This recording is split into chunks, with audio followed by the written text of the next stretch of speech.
Hello, hello, hello again, my beautiful people. Um, I'm here today to discuss why I homeschool.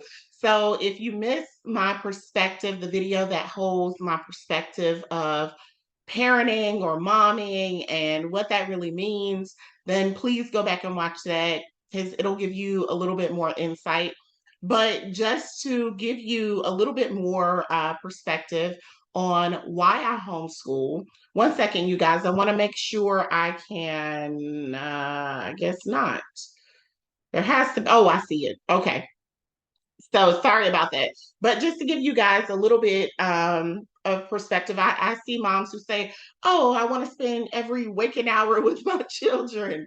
I don't want to spend every waking hour with my children. That is not my intention. But if that happens, then I'm cool with that to an extent.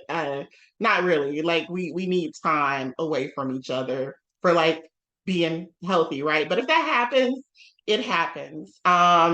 You have parents who are like, oh, I'm so afraid of, school shootings and things that might happen of that nature. Like I mentioned previously in another video, I pray over my children. I feel confident in what I teach them, that they'll know how to navigate to some extent, obviously, in different circumstances. That is not my motivating factor, the it factor for why I homeschool. Um, you have other people who said that they had terrible experiences for one reason or another, and that's why they homeschool.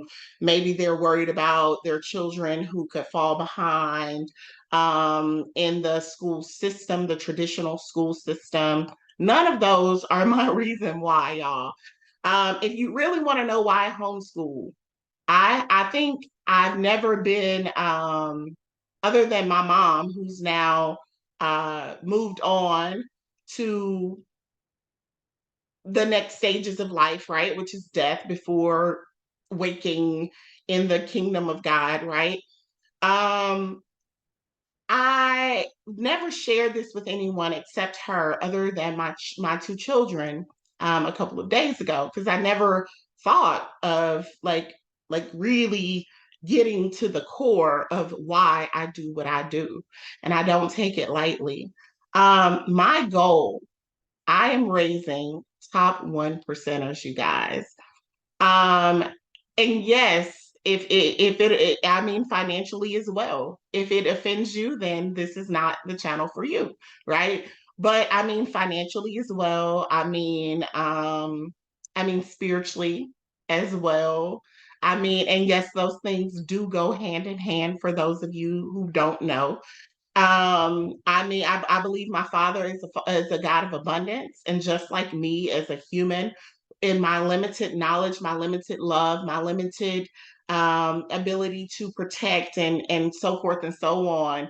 Just like I want everything for my children, my father, who's a God of abundance, wants everything for me and his children that I'm raising as well.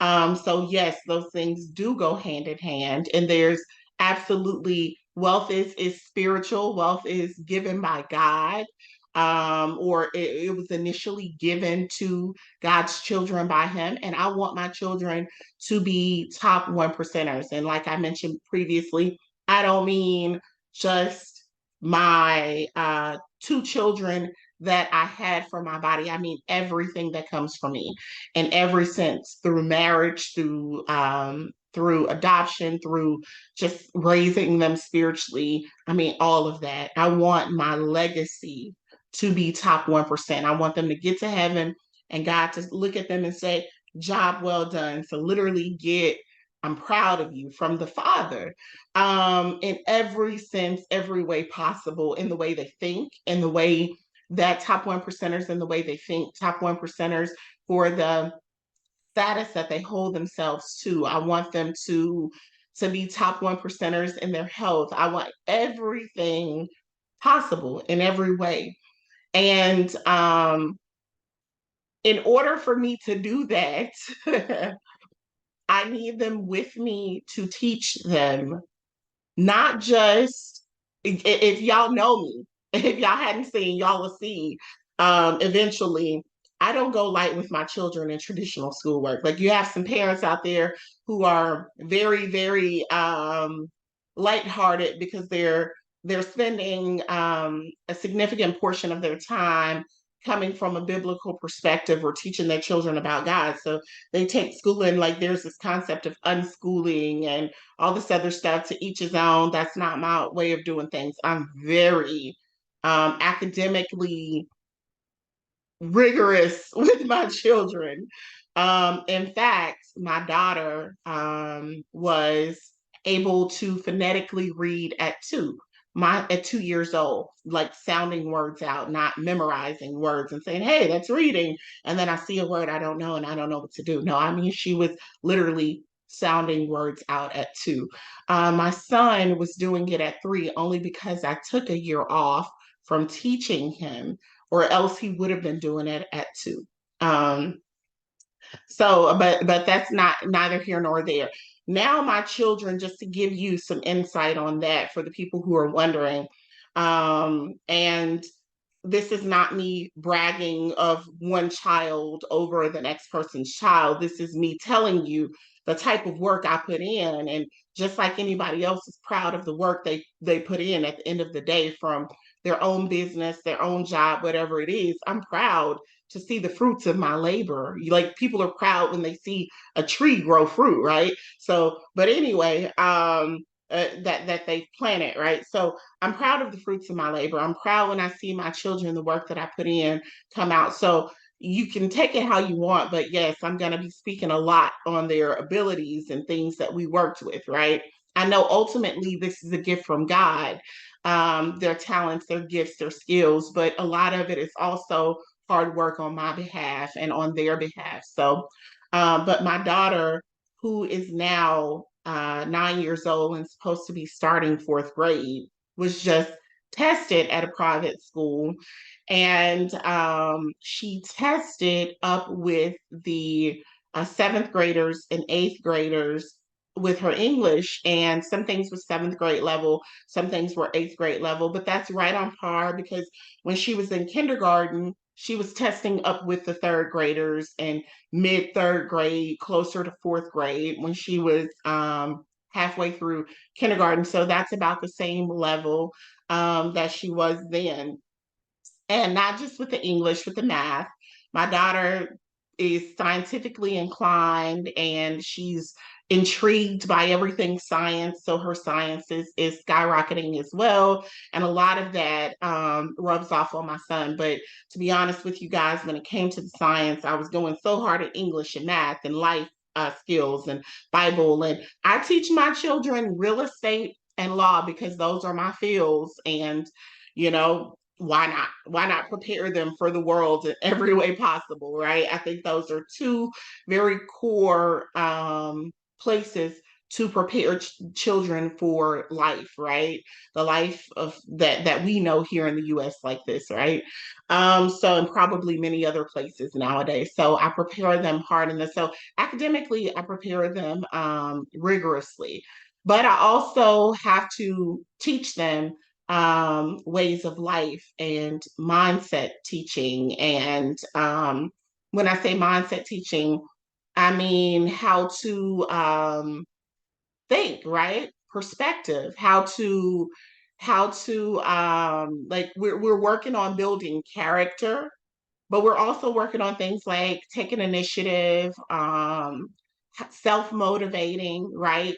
Researching things on our own, how to figure out if information we're given, even if given by a professional, and most people follow along, right? How to take that and analyze that properly and double, triple check that to the best of your ability and develop your own analysis, your own opinions, right? I'm teaching them, like my daughter, she's almost done with her first book. My son's also working on a book too, but I think I have to check that a little bit more. But he's only 8. Um, so I have wonderful children that I was blessed to have started with, these little souls, but I also have to teach them things like perspective of when things in life seem like they don't necessarily go the way we would choose for them to go, what that means, how to internalize that when it looks like everybody else has a different perspective or different opinion than you, how to internalize and analyze that and move forward. So many different things that they may pick up on and have the opportunity at some point in the future to exercise in school. But by that time, they've already, my personal opinion, have been moved along quite a bit into being forced to think a certain way already. I'm very sorry.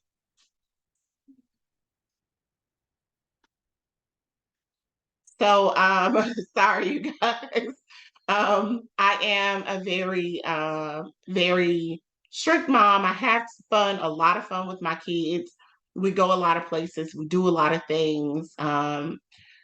But and I keep an open door policy where they know they can come talk to me about everything.